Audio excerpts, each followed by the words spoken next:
ఓం శ్రీ కామాక్షి దేవ్యై నమః. అభిరామి అందాది ஆரவ பதிகம். சென்னியது உன் பொன் திருவடி தாமரை சிந்தையுள்ளே, மன்னியது உன் திருமந்திரம் செந்தூர வண்ண பெண்ணே, முன்னிய நின் அடியாருடன் கூடி முறை முறையே, பன்னியது என்றும் ஒன்றன் பரமாகம పద్ధతియే, ఒండ్రన్ పరమాగమ పద్ధతియే. ఈ 6వ పదికంలో మొదటి పదం శన్నియదు. శన్నియదు అంటే ముద్రించబడింది. ఏంటిది? మన మనసులో గట్టిగా స్థిరంగా నాటబడింది. ఏంటది అంటే ఉన్నోన్, స్వయంగా ఆ అమ్మవారి యొక్క తిరువడి. తిరువడి అంటే పవిత్రమైన పాదాలు. తిరు అంటే శ్రీ అని, పవిత్రమైనది అని. అడి అంటే పాదం. తామరై, తామర పువ్వు. తామర పువ్వు లేదా పద్మము అని కూడా మనము అంటాం. అలాంటి పవిత్రమైన దివ్య చరణాలు. షిందయుళ్ళే, నా ఆలోచనలలో అంటే నా మనస్సు లోపల. ఇక్కడ చింతై అనగా చింతన లేదా మనస్సు. ఉళ్ళే అంటే లోపల, అంటే మనస్సు లోపల అని అర్థం. ఈ శ్లోకంలోని మొదటి వాక్యం షిన్నియదు ఉన్పోన్ తిరువడి తామరై షిందై ఉళ్ళే అంటే, అమ్మా నీ బంగారు పద్మపాదాలను నా తలపై అంటే నా మనస్సులో నిలుపుకున్నాను అని అర్థం. మనకు యోగశాస్త్రం ప్రకారం మన మానవ శరీరంలో అత్యున్నత కేంద్రంగా మనం సహస్రార చక్రం అని చెప్పుకుంటాం. మరి దేవి పాదాలను భక్తుడు తన తలపై ధరించడం అంటే ఆ కుండలిని శక్తిని సహస్రార చక్రానికి చేర్చి దేవి చరణాలలో లీనం చేయడం అన్నమాట. మనము పరమ పవిత్రమైన గంగను శిరస్సున మోసే శివుడిలా అమ్మవారి పాదధూళిని శిరస్సున దాల్చడం ద్వారా అహంకారం నశించి జీవుడు తరించిపోతాడు. శ్లోకంలో 2వ వాక్యం మన్నియదు ఉన్ తిరుమందిరం సింధూర వన్న పెಣ್ಣే. ఇక్కడ మన్నియదు అంటే మరి శాశ్వతంగా ఇంకా తిరుగులేదనమాట. అలా శాశ్వతంగా మనతోనే నిలిచిపోయేది. ఏంటది? నీ యొక్క తిరుమందిరం. ఏంటది? పవిత్రమైన మందిరం, పవిత్రమైన మంత్రం. మంత్రాన్ని తమిళ్లో మందిరం అంటారు. ఇక్కడ శ్రీ విద్యకు చెందిన పంచదశాక్షరి లేదా షోడశాక్షరి మంత్రాన్ని గురించి చెప్తున్నారు.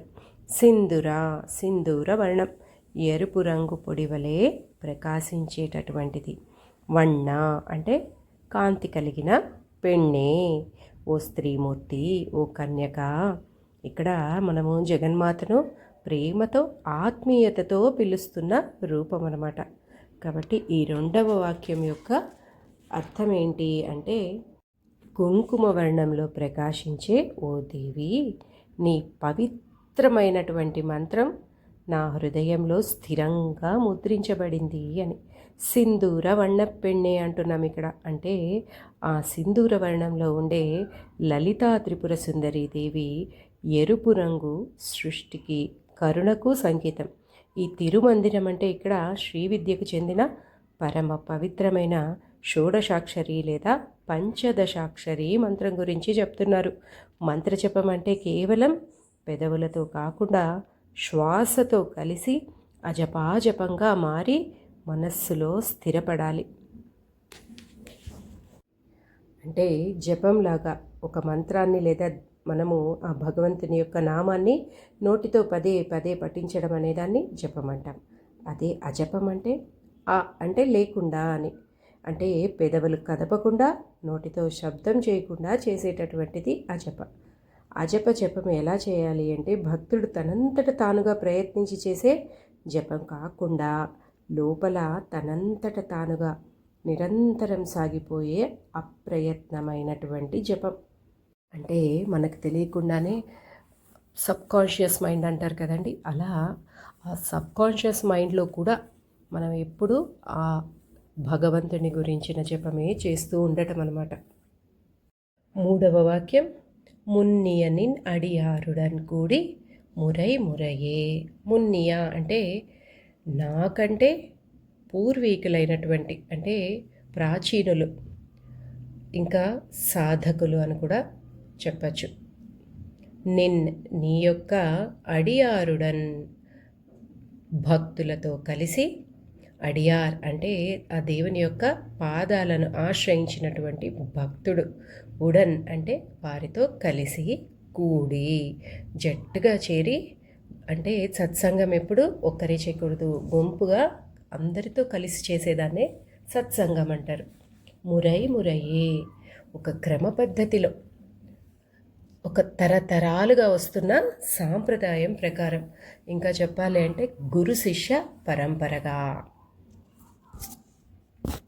అంటే నాకంటే ముందున్న నీ పరమ భక్తులతో, గురు పరంపరతో కలిసి అని. ఇక్కడ ఒంటరిగా వెళ్ళటం కంటే సత్సంగం లేకపోతే గురు శిష్యుల పరంపర ముఖ్యము. అంటే ఒక సత్ సంప్రదాయం పాటించడం అనేది ముఖ్యమని కవి చెప్తున్నారు. మనం ఎప్పుడు ఆ పెద్దల అడుగుజాడల్లో నడవడం వల్ల తప్పులు చెయ్యము అని. ఒక ఉన్నతమైన విద్యను లేదా మనము ఒక వృత్తిని నేర్చుకోవాలన్నప్పుడు పెద్దలను లేదా గురువులను ఆశ్రయిస్తాం. అలాగే వాళ్ళు చెప్పిన నియమాలను పద్ధతిగా పాటిస్తాం. అలా పాటించడం వల్ల మనము ఏదైతే నేర్చుకోవాలని వాళ్ళ దగ్గర వెళ్ళామో అది, ఆ విద్య అనేది మన హృదయ స్థానంలో భద్రంగా స్థిరపరుచుకుంటాం. అదేవిధంగా దేవి అనుగ్రహం కావాలంటే శాస్త్రోక్తంగా సత్సంగంతో కూడి గురుముఖత మంత్రాన్ని పొంది సాధన చేయాలి అనే ఈ వాక్యానికి పరమార్థం. ఇక ఆఖరి వాక్యం, పన్నియదు ఎండ్రుం ఉండ్రన్ పరమాగమ పద్ధతియే. పన్నియదు అంటే నిరంతరం ఆచరించడం లేదా పదే పదే వల్లవేయడం. ఎండ్రుం ఎప్పుడు ఎల్లప్పుడూ సదా ఉన్నన్ నీకు సంబంధించిన పరమాగమ అత్యున్నతమైన ఆగమ శాస్త్రం. ఇక్కడ పరమ అంటే శ్రేష్టమైనది, ఉత్తమమైనది. ఆగమ అంటే పూజా విధులను తెలిపే శాస్త్ర గ్రంథాలు. పద్ధతి మార్గము లేదా పద్ధతి, నీవు నిర్దేశించినటువంటి ఉన్నతమైన ఆగమశాస్త్ర పద్ధతిలోనే నేను నిరంతరం పూజలు చేస్తాను అంటున్నారు. ఆ దేవి ఆరాధన మన ఇష్టానుసారంగా కాకుండా వేదాల ప్రకారంగా, ఆగమశాస్త్రం ప్రకారంగా, తంత్రశాస్త్రాలలో శ్రీ విద్య ఎలా అయితే చెప్పబడిందో అలాంటి క్రమశిక్షణ ప్రకారంగా సాగాలి అని కవి చెప్తున్నారనమాట. మొత్తంగా చెప్పాలంటే మన మనస్సుపై ముద్రించబడిన నీ పాద పద్మాలు, ఇక్కడ మనస్సు అంటే శిరస్సు అని కూడా అర్థాన్ని తీసుకోవచ్చు, ఎందుకంటే మన సహస్రారం అక్కడే ఉంటుంది కాబట్టి. నా హృదయంలో నిలిచిన నీ మూల మంత్రం, నీ భక్తులతో సత్సంగం, శాస్త్రబద్ధమైన నీ ఆరాధనా క్రమం, ఇవే నా సర్వస్వం అని భట్టర్ గారు ఈ శ్లోకం ద్వారా శరణాగతి వేడుకుంటున్నారు. ఓం శ్రీమాత్రే నమః.